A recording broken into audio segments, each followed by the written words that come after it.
Hello everyone, welcome back to Group Lesson. My name is Nathan, and this is a male manipulator. No, you know I didn't mean it like that. You're acting crazy. Okay, I'm sorry. In today's special episode of Tier List Ranking, I will be ranking male manipulator music. This has been a hot button topic on the internet for the past year or so, and I just thought it'd be fun to take the albums that show up most on people's lists and just rank them. I have a selection of 11 albums. I could have added so many more. There are so many albums. We are going to rank them from S to F, but we're going to rank them strictly based off of how good they are, not how much of a male manipulator you are if these are your favorite albums. That's not my place to say. But before we get to that, I'm going to lay out a few things. First, this video is obviously for fun. I am not making any statements about you if these are your favorite albums. So if you get offended by anything that I say, uh-oh. But if you don't get offended by anything I say, good for you. You're doing great. Secondly, I'm doing a new thing with these tier list videos. I made this on tierlistranker.com, and I'll put the link in the description. If you want, go ahead and take a screenshot of whatever you rank them, send it to the Google Forms I also have linked in the description, and if enough people do it, I might take the average scores of each album and then show the consensus ranking in the next video.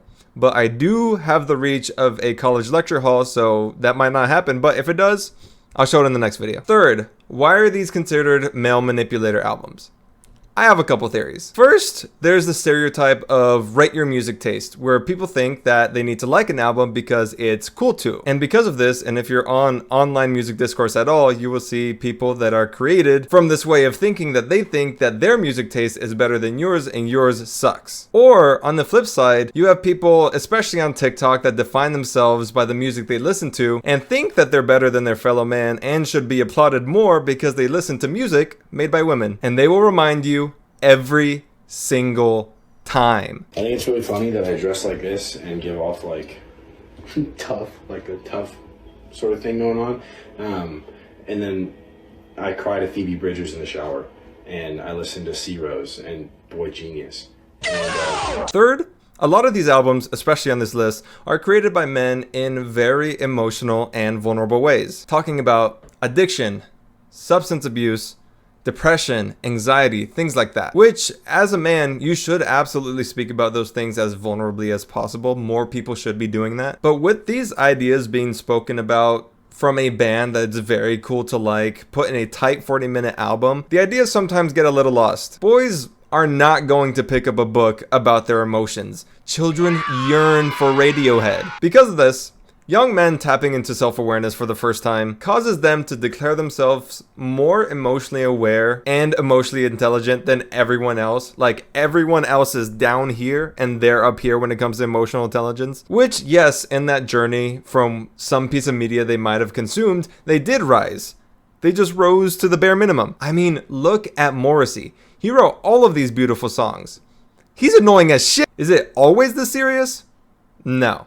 But it's serious enough to where this is a discourse that's happening online very frequently, defined by people who have these albums as their favorite albums who may have less than favorable traits. Again, this might not be you. That's not what I'm saying, but some people. At the end of the day, I'm also just a dude. I'm just a guy who also loves a lot of these albums, so I don't think it's really my place to say how much of a male manipulator you might be if you like these albums. So instead, I'm just going to talk about how good they are. So we have our albums down here. We have Blonde by Frank Ocean, Charm by Clairo, Around the Fur by Deftones, In the Aeroplane Over the Sea by Neutral Milk Hotel, OK Computer by Radiohead, The Queen is Dead by The Smiths, Who Really Cares, TV Girl, Twin Fantasy by Headrest, Flower Boy by Tyler the Creator, and Unknown Pleasures by Joy Division. So let's just go ahead and get started.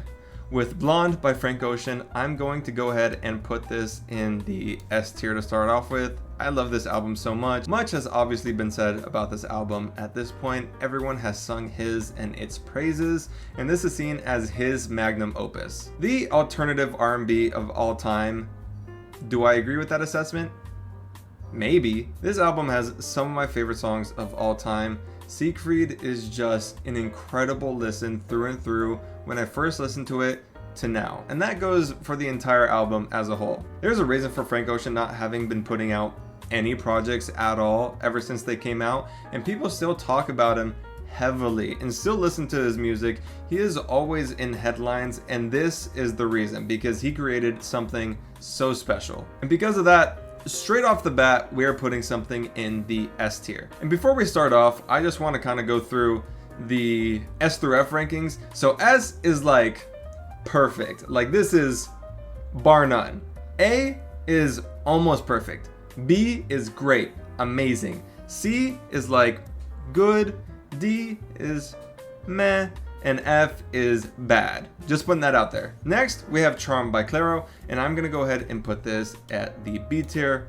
Really great album. I've been following Clairo for a really long time, since high school, and seeing her shift away from bedroom pop to a more folkier sound on Sling, and then having this kind of pop soul album here with Charm, it's been a really incredible journey. This album has heat, bangers, and when I first listened to it, I actually wasn't entirely crazy on it, but as it's gone on, as I've come back to it more, I love it. It's amazing, it's great, and she is an insanely talented person. I appreciate the hell out of it. I appreciate the hell out of the work that she's doing. Someone that's always gonna be around, always gonna be relevant, and because of that, I have Charmed by Clairo in the B tier. And now, Around the Fur by Deftones, an album that has come back a lot recently, like a lot, especially on TikTok. And I am a big Deftones fan. I've listened to every single one of their albums, every single song.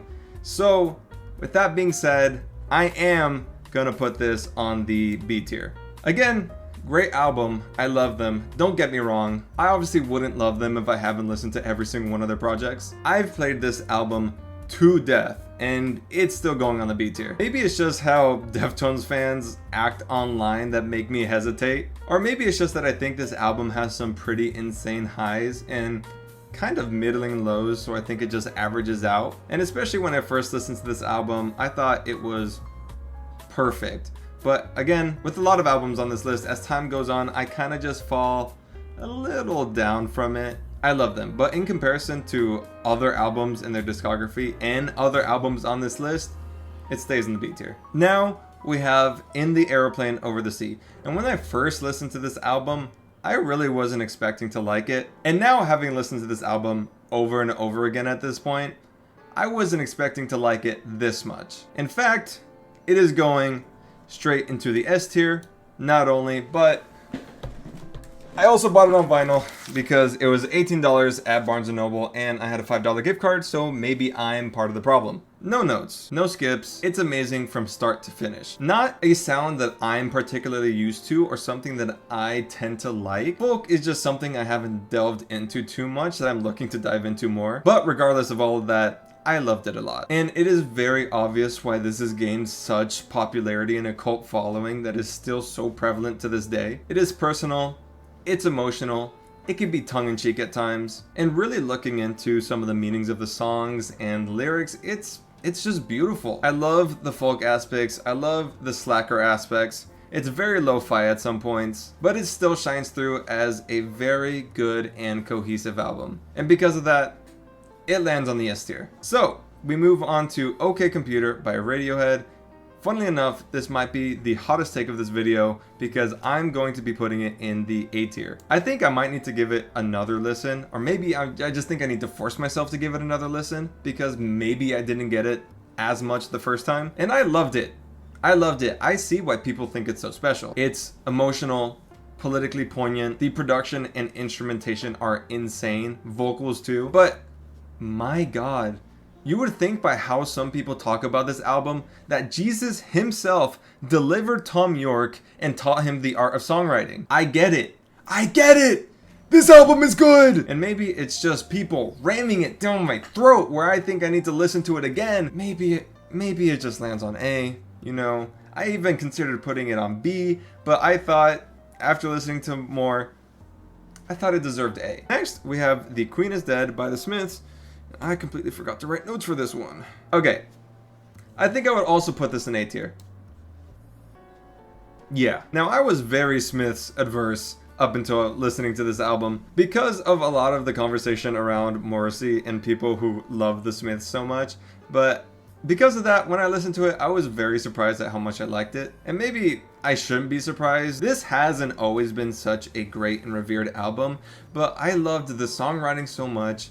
It was so emotional. It was very beautiful at times. God, I hate Morrissey, but him and his boys really did it with this one. I gotta give it its praise. It's just a good album. So, reluctantly, I'm gonna put it in the A tier. And next, we have Who Really Cares by TV Girl.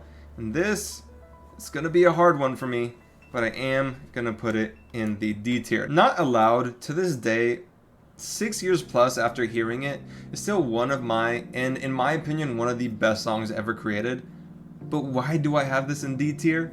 Well, after listening to every single album, their EPs, mixtape, and even that one Maddie Acid album that you can't find on Spotify, I just don't think they lend themselves too well with a cohesive album listening experience. Because if you listen to a lot of this front to back, it's kind of just fine to maybe below average. And I think that's where all of their albums kind of sit. And again, if you take a lot of their most popular songs, it's incredible. It's amazing. They're incredible songs. But if you listen to all of it front to back, you might not just have that same experience. But unfortunately, I just can't help myself but put this in the D tier. I am sorry, 17-year-old me. And then we have Twin Fantasy by Car Seat Headrest. And just for the record, I'm kind of putting both of these albums together, at least both versions of the album, because I kind of prefer the original a little more, which everyone thinks you're lying if you say that, but I promise I genuinely do. But I do think there are a lot of songs that are absolutely heightened in the 2018 version. So I'm kind of just averaging it out, putting it into one album. And that one album is just gonna go into the A tier, which is a little hard for me because not that long ago, this was one of my favorite albums of all time. I mean, I'm telling you, I listened to Beach Life and Death multiple times every single day. And that song is 13 minutes long. But as I've said multiple times in this video, as time has gone on, I've just liked it a little bit less. One of the best indie rock albums of all time. I just think I've grown a little tired of it. And this is coming from someone who's listened to every, and I mean every single Car Seat Headrest album, front to back, no skipping anything.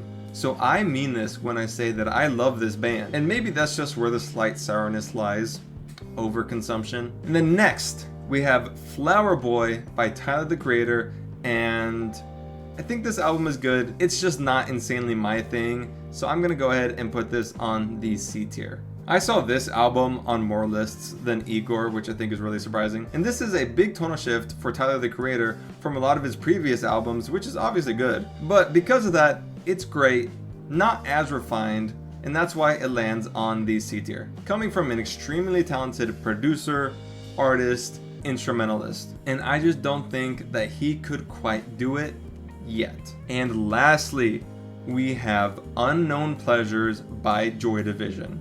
And I could cry myself to sleep, it's so good. If you disagree with my placement, then go ahead and do it yourself. Again, send it in, and if I get enough submissions, maybe I'll feature some of them in the next video. But regardless, thank you so much for watching, and I hope to see you all next week.